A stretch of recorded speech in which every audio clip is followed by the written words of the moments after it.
have heard so many horror stories about community managers abusing their power, banning people for valid criticisms from discords and social medias, and really just controlling how people interact with a product, even though their job is to listen to the community and protect the community. But just a few days ago, this post blew up about the senior community manager of Remedy Entertainment befriending the writing team to make every character gay. And it gets so much worse than that because this person is apparently a raging feminist who's worked for feminist outlets before and really just wants to straight up inject their politics into every space they come into contact with.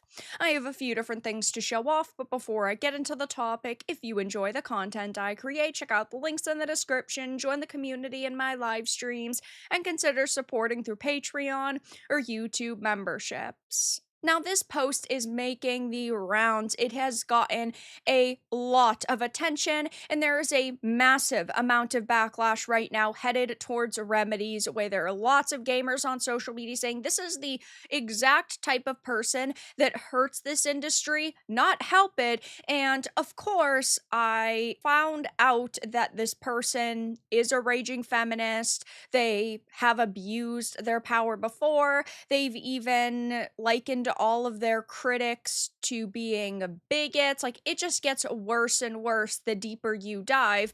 And yeah, this post just a couple of days ago was getting a lot of attention. It is from Vita is Online, who, by the way, is offline now as their Blue Sky hasn't been updated and they've locked down their X account because they can't face backlash over a statement they clearly believe.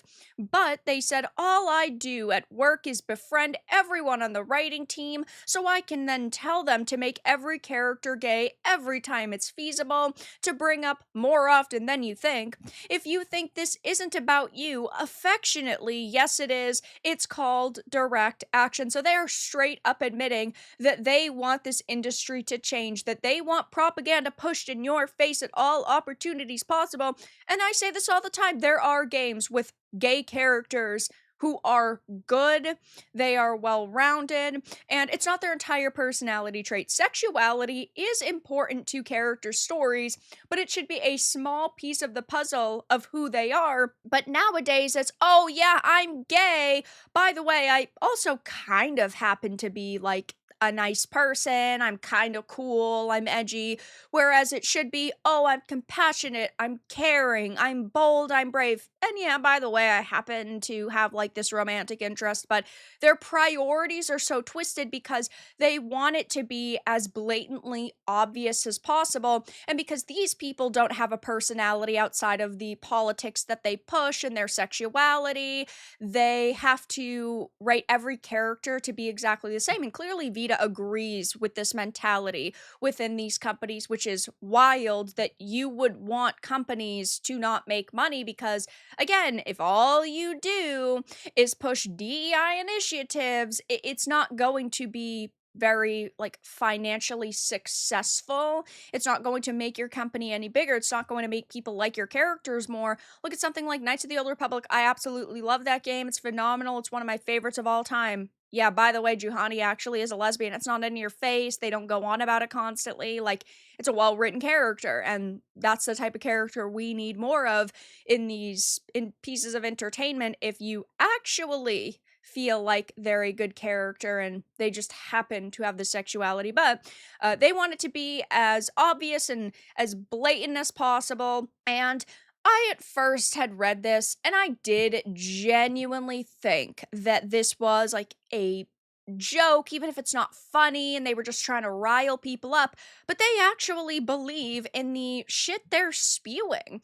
Happy New Year to the girls, gays, and theys, and a nobody else. 2026 resolution is to make less room for heteronormativity. Bought sacramental wine to drink with the girls, gays, and theys on New Year's Eve because I think it's so funny and whimsical of me to do that. Live, laugh, lobotomy. So you can clearly tell that this person maybe is missing a few marbles and has a few screws loose, though. If you actually go to their LinkedIn and you see their history, it's not a positive one because, yes, they have been a senior community manager at Remedy for 3 years, 9 months. They do like social media marketing, community development. They are the community manager 3 years before that, but now they're the senior one. And then they were an associate community manager. So they moved up pretty quickly from 2018 to 2022. But before that, they were a game master, dungeon master, and player, and they helped on some actual play podcasts. Then you get into what I think is controversial. They were a freelance journalist, and this was at a feminist outlet. I worked as a contributor for the Croatian monthly gaming magazine Reboot, where I wrote game reviews, articles, and features about current and upcoming video games for all platforms. I also wrote short news pieces for the accompanying website. I helped launch and participate in the weekly vodcast Rebootcast. And you also can see that they worked at Vox Femina. I worked as a writer for this feminist news portal, a part of the NGO Zona. My primary focus was writing about current events and offering commentary on current pop culture phenomena from a feminist perspective. Topics I have written about include being a woman in the video game industry, pop music and feminism, and Star Wars and the Mary Sue phenomenon. I have also interviewed a number of female artists and authors on a local and international level, and I haven't gotten a chance to really do a deeper dive into their past articles and sort of the narratives that they have pushed. I will, though, yeah, they are a raging feminist, and you can tell that they did not ever want to be a part of the video game industry because they love video games, but they did it because they thought that it would be a way to make a quick buck, like Anita Sarkeesian, Brianna Wu, Zoe Quinn, Alyssa Mercante, Kim Belair. It was never about the love of the craft and the love of this industry. It was about the love of the dollar.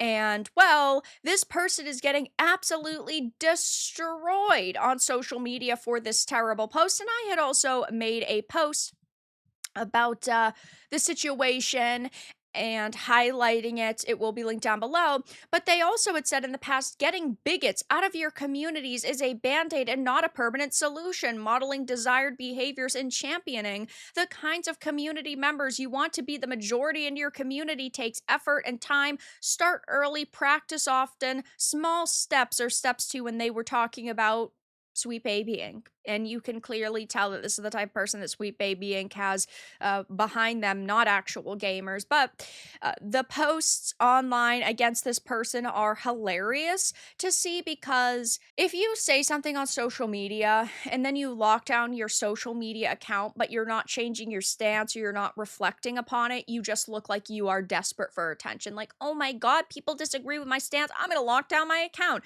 Well, how about you just step away from your social media for a couple of days? Are you so desperate for validation that you have to lock it down so only your mutuals can respond to you and say, I'm so sorry you're going through this? I don't delete my videos whenever my stance changes. Like, maybe 6 months ago I made a video and now my opinion's slightly different, there's more information on topic. I leave it up for accountability's sake. I've never locked down my social media accounts, and I won't, and the fact that you do is pretty freaking pathetic. But it's whatever. They can do what they want, and we can respond how we want, which is pointing and laughing. Vita is offline, real and gay. Thank you for using my screenshot. I've been using Vita as part of the foundation for my argument against DEI for a couple of years now. For those of you doubting, here's my screenshot in full. You'll notice the yellow highlight is exactly the same. Hello, I was wondering if you have any trans developers in your studio. I like to know which games I should support. Yes, we have several. Thank you. Removed from your wish list. That is So hilarious. Saga Anderson, Remedy cannot get any worse. And yeah, Remedy has been a very big problem for a long time. I loved Alan Wake 1, and I was extremely excited for the sequel, but Alan was only half the experience, and I didn't think that Saga was a very special character, even putting aside the fact that she was race swapped and Sweet Baby Egg put an agenda into this game. It just was so lackluster on so many levels and so disappointing. CEO, why is our game not selling? All the gay shit and it's not fun. Not everyone loves gay stuff. Maybe we didn't spend enough money on marketing how gay it was. We spent $100 million. That's not enough in today's climate. This is why gaming is going down the tubes. Game company becomes successful. It attracts leftists and women. They inevitably ruin it. The original devs leave and form a new company, rinse and repeat. I don't think that it's just women that is a problem. Yeah, leftist is a very big issue as well, but there are plenty of women that are in the space and have always been in the space. But you can tell which women are in it because they love the games versus the women who are just opportunists. And unfortunately, yeah, this is a very big problem right now. And it's not just with women, it's also with male feminists, but all of them are pretty freaking bad.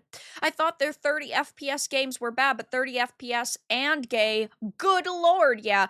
They're already going through a major problem. They have lost a lot of money on recent titles. They have seemingly canceled plans for games like FBC Firebreak. Their CEO's out there going through chaos right now. And then this person makes this controversial statement on social media, and that doesn't help it at all whatsoever. I'm overstepping my position to pressure the writing team to validate me. Why is everyone so upset? You must be bigots. I'm locking my account and going to pedo sky. I'm still surprised why the writing team even listens to a community manager. It's like Trump listening to Mom Donnie. And the reason why is because they are all in an echo chamber. So if there are leftist community managers and clearly people at the studio who are leftist who are hiring Sweet Baby Inc., one would deduce the writing team is also that way for the most part, and this person is just overstepping and trying to have their voice heard. So, yeah, right now they're facing a lot of backlash online. Remedy, I'm sure, is not happy about the situation as they're trying to sort of clean up their image and they're saying they're going back to the drawing board with games. You have this person who's making these controversial statements and it just doesn't look good. But that's all that I really had to discuss in this video. Let everyone know your thoughts in the comments below. If you found this important and informative, make sure to give it a like, share it, and subscribe to the channel. And if you didn't, give it a dislike. I appreciate your support either way, but I'll talk to you all again in the next video really soon.